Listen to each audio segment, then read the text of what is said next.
1000 ரூபாய் வேலைக்கு சும்மா 5000 ரூபான்னு சொல்லி வச்சேன். சரின்ட்டாரு. அப்போ நீ லிங்கத்தை பாத்தியா? இல்ல அவரால சங்கிலிய பார்த்தேன். சரி, உனக்கு ஒருத்தரை அறிமுகப்படுத்த போறேன். யார? கண்ணாயிரம், இங்க வா. கண்ணாயிரமா? மேகா, இவரு கண்ணாயிரம், என் புது ஃப்ரெண்ட் மேகா. இவங்களும் புது ஃப்ரெண்டா? கிண்டல் அடிக்காத, ஒரே ஃப்ரெண்ட். சும்மா ஒரு தமாஷ். பாத்தியா கண்ணாயிரம், நெசமாவே உன் காது நந்திக்காது தாயா. உன்கிட்ட சொல்லி 24 மணி நேரத்துக்குள்ள நாங்க 2 பேரும் ஒண்ணு சேர்ந்துட்டோம். மேகா, இவர் நம்ம கூட இருக்கும்போது சந்தோஷமோ என்னைக்கும் நம்ம கூட இருக்கும். இவர் எனக்கு அப்பா மாதிரி. அப்ப மாமா ஆசீர்வாதம் பண்ணுங்க. ஐயோ, என்ன தவம் செய்தேன் என்ன பெத்த மகனே,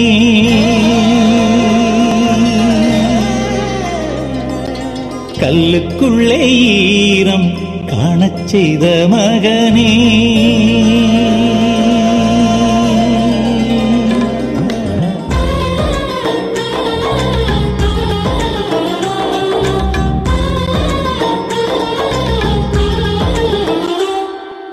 என்ன தவம் செய்தேன் என்ன பெத்த மகனே, கல்லுக்குள்ளே ஈரம் காணச் செய்த மகனே.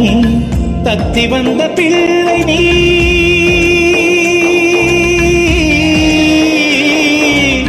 தத்தி வந்த பிள்ளை நீ, பெத்த தந்தை நானே.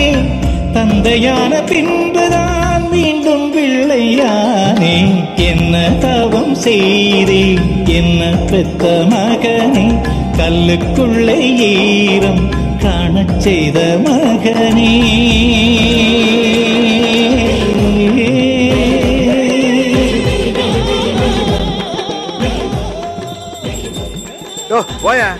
நந்திகாதே, எனக்கு ஒரு பட்டு பாவடியும் தாவணியும் வேணும்.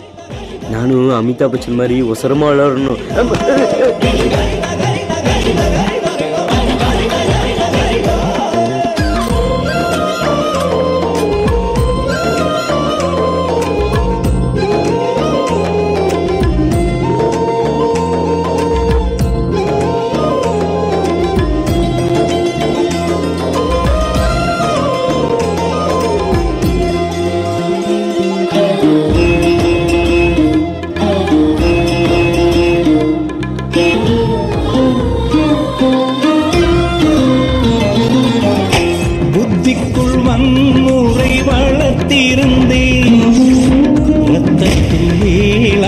நடத்தி வந்தே வாளோடு வேல் ரெண்டும் பீடித்த கையில் வண்ணத்து பூச்சியை பீடித்துக் கொண்டே. பாசத்தினாலே பாவியின் வாழ்வில் இத்தனை ருசிகளா, நாத்திகனாக வாழ்ந்தவன் அருகே இத்தனை கடவுளா. மூவர் மட்டும் ஆள்கிற தேசம் நாங்கள் வாழ்வது, பாசம் ஒன்றே தேசிய கீதம் என்றே ஆனது. என் வீரல் நடுவே இடைவெளி எதற்கு, உன் விரல் கோர்த்து உறவாடத்தான், உயரங்கள் மறந்து விளையாடத்தான்.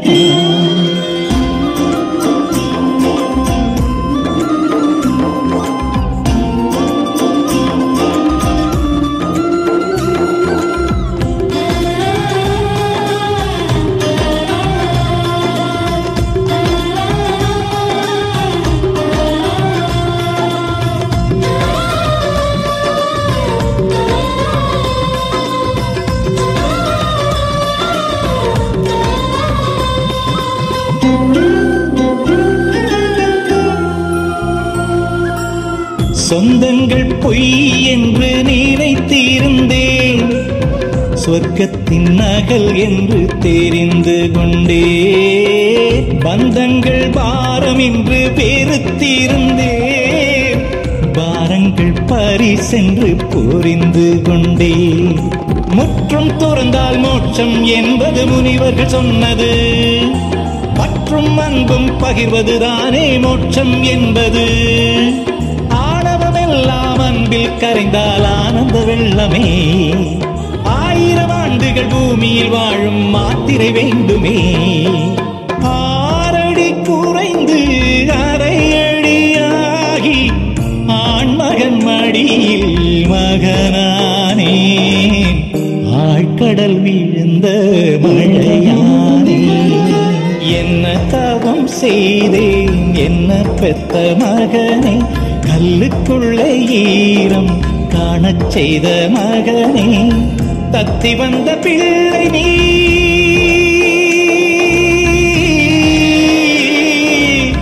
தத்தி வந்த பிள்ளை நீ பெத்த தந்தை நானே தந்தையான பின்புதான் மீண்டும் பிள்ளையானே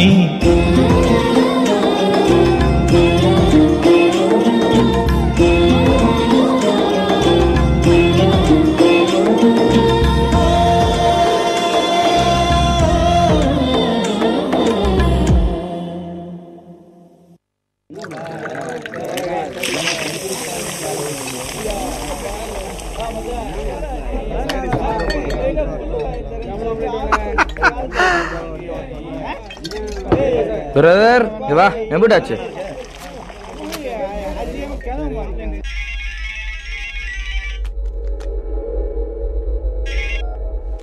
ஹலோ அண்ணா லிங்கம் கோபாலம் தல்லாவளம் பாரில் தண்ணி அடிச்சு ரகசியம் பேசிக்க இருந்துட்டு இப்போ தானே எந்திரிச்சு போயிட்டு இருக்காங்க. என்னடா சொல்ற? லிங்கம் அந்த கோபாலோட தண்ணி அடிக்கிறானா? நல்ல சான்ஸ்ண்ணே. அவங்களுக்கு போதை தெளியறதுக்குள்ள 2 பேர் உசுரும் இருக்க கூடாது. போட்டு தள்ளிட்டு உங்களுக்கு ஃபோன் பண்றேன் வாங்கடா. ரொம்ப சந்தோஷமா இருக்கு கோபால. எதுக்கு? அன்பு பாசம் சொந்தம் பந்தம் ஒரு புடலங்காய் கிடையாது. நீ வந்ததுக்கு அப்புறம் தான் வாழ்க்கை சூப்பரா இருக்கு. சரி சார் ரொம்ப புகழாத. பீர் வேலை கிடைச்சு போயிட்டு வந்துடுறேன். பார்த்து நிதானமா போயிட்டு. எங்கிருந்தோ வந்தான் இடைச்சாதி நான் என்றான். அவனுக்கும் என்ன தவம் செய்து விட்டேன்.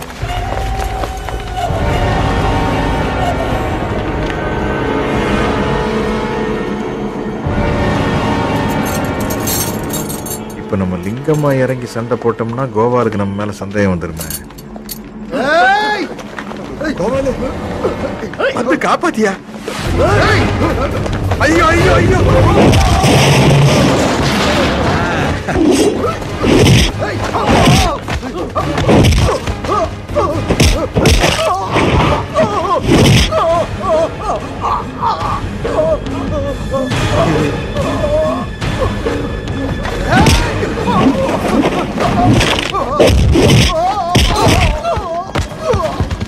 லிங்கத்தோட ரைட் ஹேண்ட்ல அதான் அவன் நடுவில் நீ மாட்டிக்கிட்ட. பயப்படாத நான் பாத்துக்கிறேன்.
கேள்வி பார்த்தா வையும் மெதுவா சத்தம் போடாம வா.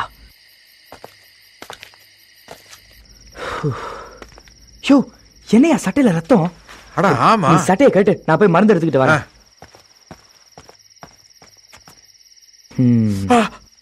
வலிக்க தான் செய்யும், கொஞ்சம் பொறுத்துக்க வேண்டியதான்.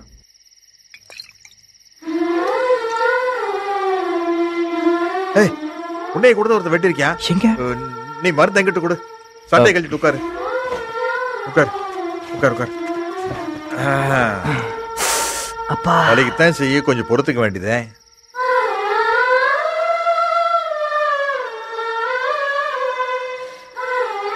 முடிச்சது.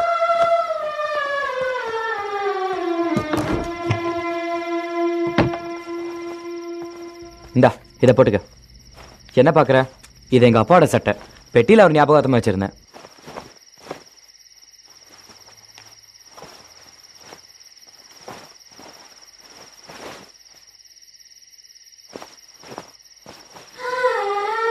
கண்ணாயிரம், சட்டை அப்படியே உனக்குன்னு தைச்ச மாதிரி இருக்கியா? இந்த சட்டைய நான் எங்க அப்பா போட்டு பார்த்ததில்ல. ஒருவேளை அவர் போட்டிருந்தாருன்னா பார்க்க உன்ன மாதிரியே இருந்திருப்பாரோ? உட்காரு. ஏன்பா இவ்வளவு ஓரமா உட்காந்த? இல்ல, உனக்கு முன்னாடி ஒரு மரியாதை தான். அது சரி. கண்ணாயிரம், நீ எனக்கு அப்பா மாதிரி ஆயிட்ட. அதனால நான் உங்ககிட்ட ஒரு உண்மையை சொல்ல போறேன். கேட்டா அப்படியே ஷாக் ஆயிருவேன். எதுக்கு ஷாக்கு? யார்கிட்டயும் சொல்ல மாட்டேன், சத்தியம் பண்ணு. சத்தியம். கண்ணாயிரம், இந்த லிங்கம் இருக்காருல்ல, லிங்கம், அவரு யாருன்னு எனக்கு தெரியாது. லிங்கம் யாருன்னு தெரியாது? என்ன என்னப்பா சொல்ற? ஆமா கண்ணாயிரம், அவனை முன்ன பின்ன பார்த்தது கூட இல்ல. பார்த்து மில்ல அன்னைக்கு ஒரு நாள் லிங்கத்தோட ஆளுங்க என்கிட்ட இடம் கேட்டு வந்தாங்க. அத பார்த்துட்டு மில்ல வேலை பாக்குறவங்க நான் லிங்கத்தோட ரைட் ஹேண்ட்னு தப்பா புரிஞ்சுக்கிட்டு எனக்கு பயங்கரமா மரியாதை கொடுக்க ஆரம்பிச்சிட்டாங்க. அந்த கெத்த நான் அப்படியே மெயின்டைன் பண்ணிக்கிட்டேன். ஓ, லிங்கம் உனக்கு யாருன்னே தெரியாது? சாச்சா, சத்தியமா தெரியாது. நோ நோ நோ, நிச்சயமா தெரியாது.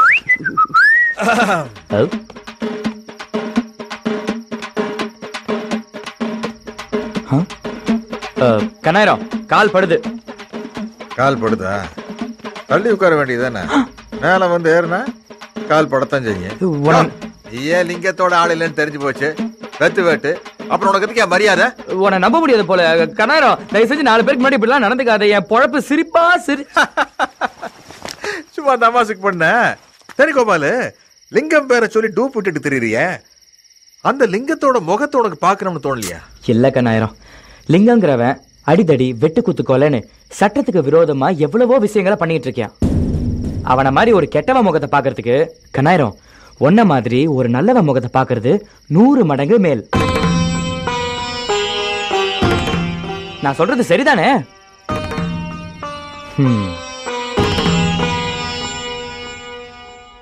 அவங்கள முடிச்சிட்டு வாங்கடான்னு சொன்னா அவங்க உங்களை முடிச்சு அமைச்சிருக்காங்க. இப்படி அடி வாங்கிட்டு வந்திருக்கீங்களே, கேவலமா இல்ல? போலீஸ் வந்துருச்சுண்ணே, இல்லனா அவங்கள வாய புத்துங்கடா. ரத்னம், நம்ம நினைக்கிற மாதிரி கோபால் சாதாரணமான ஆள் இல்ல. எப்படி அடிச்சு அனுப்பிச்சிருக்கான் பாத்தியா? லிங்கம் காரணம் இல்லாம அவனை கூட வச்சுக்கல. அந்த பையன் லேஸ்பட்ட ஆளா இருக்க முடியாது. லிங்கம் பணம் கூடிக்கிட்டே இருக்கு, விஷயம் பெருசா போய்கிட்டே இருக்கு. அப்ப லிங்கம் கோபால் சேர்ந்து இருக்க ஒவ்வொரு நிமிஷம் நம்மளுக்கு ஆபத்துன்னு தெரியுது இல்ல? பெருசா வசனம் பேசிக்கிட்டு இருக்கீங்க. அவங்க 2 பேரும் ஒண்ணு சேரக்கூடாது. அதே கிளம்பு, புறப்படலாம். எங்கண்ணே? ரத்தன ஆட்கள் மேல கை வச்சிருக்காங்க, அதை பார்த்துட்டு சும்மா இருக்க முடியாது. அவன் வீரவாண்டி கோயில் திருவிழாவுக்கு போயிட்டு இருக்கானா. உசிலம்பட்டி கனவா வழியா போறதா மாதிரி சொன்னான். நம்ம வீரத்தை காட்டுவோம், வா. அவன மாதிரி ஒரு கெட்டவ முகத்தை பாக்குறதுக்கு கண்ணாயிரம், ஒன்ன மாதிரி ஒரு நல்லவ முகத்தை பாக்குறது 100 மடங்கு மேல. லிங்கம், என்ன யோசிக்கிற? அதெல்லாம் வேணாண்ண. கமிஷனருக்கு இந்த விஷயம் தெரியாது, ஊருக்கு வெளியில தான் போட போறோம். ஊருக்குள்ளையும் வேணாம், வெளியும் வேணாம். இனிமே யாருக்கிட்டையும் நம்ம வீரத்தை காட்டவும் வேணாம். ஏன்னா வீரங்கிறது இதுல இல்லைண்ண. பாத்தீங்களா, லிங்கம் உசிலம்பட்டி கணவாய் பக்கம் ரத்தனத்தை அவனோட குடும்பத்தோட கொல்ல போறதா யாரோ போன் பண்ணாங்க. அதை நம்பி நாம போனோம். என்னாச்சு? ஒண்ணுமே நடக்கல. லிங்கத்துக்கு பிடிக்காதவங்க செய்யற வேலை. லிங்கத்தை அமைதியா இருக்க சொன்னேன். என் வார்த்தைக்கு மதிப்பு கொடுத்து லிங்கம் நியாயமா நடந்துகிட்டாரு. ரொம்ப பெருமையா இருக்கு.